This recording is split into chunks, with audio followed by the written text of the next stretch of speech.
Messy మ్యాచ్తో రాష్ట్రానికి ఏం ఒరిగింది? గంట ఆట కోసం 10 కోట్ల సింగరేణి కార్మికుల నిధులు వాడుకున్నారని ఆమె విమర్శలు చేసింది. గంటసేపు ఎంటర్టైన్మెంట్ కోసం సీఎం రేవంత్ రెడ్డి 10 కోట్లు ఖర్చు చేశారని, అందులో సింగరేణి కార్మికుల నిధులు ఉపయోగించడం అన్యాయమని జాగృతి అధ్యక్షురాలు ఎమ్మెల్సీ కవిత మండిపడ్డారు. మెస్సీ మ్యాచ్ వల్ల తెలంగాణ ప్రజలకు ఏం ప్రయోజనం జరిగిందో ప్రభుత్వం చెప్పాలని డిమాండ్ చేశారు.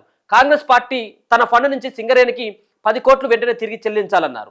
రాహుల్ గాంధీ చిక్కడపల్లి లైబ్రరీకి వెళ్లకుండా మ్యాచ్కి వెళ్లడం దురదృష్టకరమని, విద్యార్థులకు ఇచ్చిన హామీలు విస్మరించారని మండిపడ్డారు. జాగృతి జనం బాటలో భాగంగా ఆదివారం ఆమె హైదరాబాద్లోని ఖైరతాబాద్, నాంపల్లి, గోషామహల్ నియోజకవర్గాల్లో పర్యటించారు.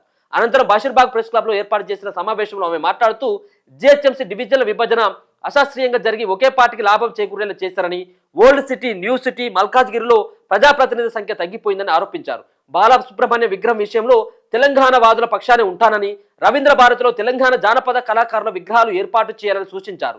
ఆర్టీసీ బస్సులు 7,500 నుంచి 3,500కి తగ్గాయని, సంస్థ ప్రైవేటీకరణ ప్రయత్నాలు జరుగుతున్నాయని ఆరోపించారు. హైదరాబాద్ తెలంగాణకు గుండెకాయ అని, కేంద్ర ప్రత్యేక ప్యాకేజ్ ఇవ్వాలని డిమాండ్ చేశారు.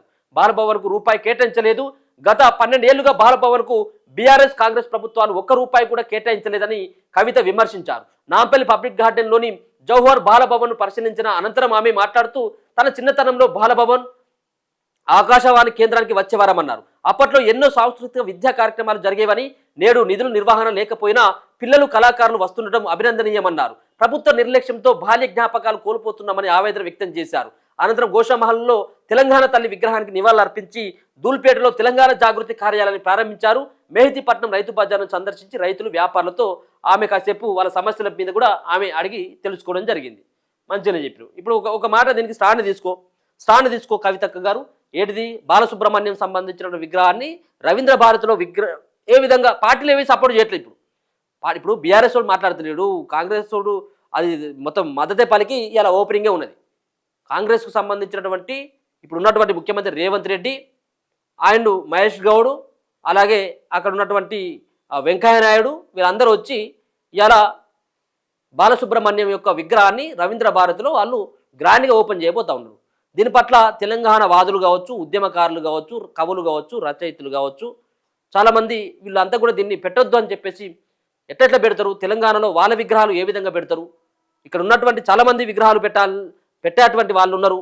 తెలంగాణ కోసం, రాష్ట్రం కోసం వాళ్ళు పోరాడినటువంటి తొలి మలిదశలో వాళ్ళు అసులు బాసినటువంటి వాళ్ళ యొక్క విగ్రహాలు పెట్టాలి తప్పించి ఇలా బాలసుబ్రహ్మణ్యం విగ్రహాన్ని ఏ విధంగా పెడతామని చెప్పేసి వాళ్ళు క్వశ్చన్ చేస్తూ ఉన్నారు. సో వాళ్ళ యొక్క అంశాలని ప్రభుత్వం పరిగణలోకి తీసుకోకపోగా ఇమ్మీడియట్గా ఈ రోజుకి ఆ యొక్క కార్యక్రమానికి ఇలా పూనుకోవడం జరిగింది రాష్ట్ర సర్కార్ సైతం కూడా. ఒక పక్కనేమో ఉద్యమకారులు వీళ్ళంతా కూడా ఈ రోజు కాపలు ఉంటారు కావచ్చు, రేపైనా మేము దాన్ని ఇరవగొడతాం, అవసరమైతే బామలతో పేల్చేస్తామని చెప్పేసి వాళ్ళు వార్నింగ్ ఇస్తూ ఉన్నారు ఉద్యమకారులంతా కూడా. ఇప్పుడు వాళ్ళ అసెంబ్లీలకు కవితమ్మ గారు సపోర్ట్ చేయాలి బ్యాక్ బోన్గా. పార్టీలు అయితే సపోర్ట్ చేయరు, బీజేపీలు సపోర్ట్ చేయట్లేదు, కాంగ్రెస్ వాళ్ళు చేయట్లేదు, ఇక బీఆర్ఎస్ అయితే అసలే లేదు. మీరు అన్నారు ఒక మాట అయితే అన్నారు, ఆ సంబంధించినటువంటి అంశంలో నేను కూడా వ్యతిరేకిస్తానని. దీన్ని నడపండి, దీన్ని ఓ మైలేజ్ అని వస్తుంది మీకు. సో ఆమె అయితే నిన్న కొన్ని అంశాల పట్ల కవిత సైతం కూడా ఆమె మాట్లాడడం జరిగింది.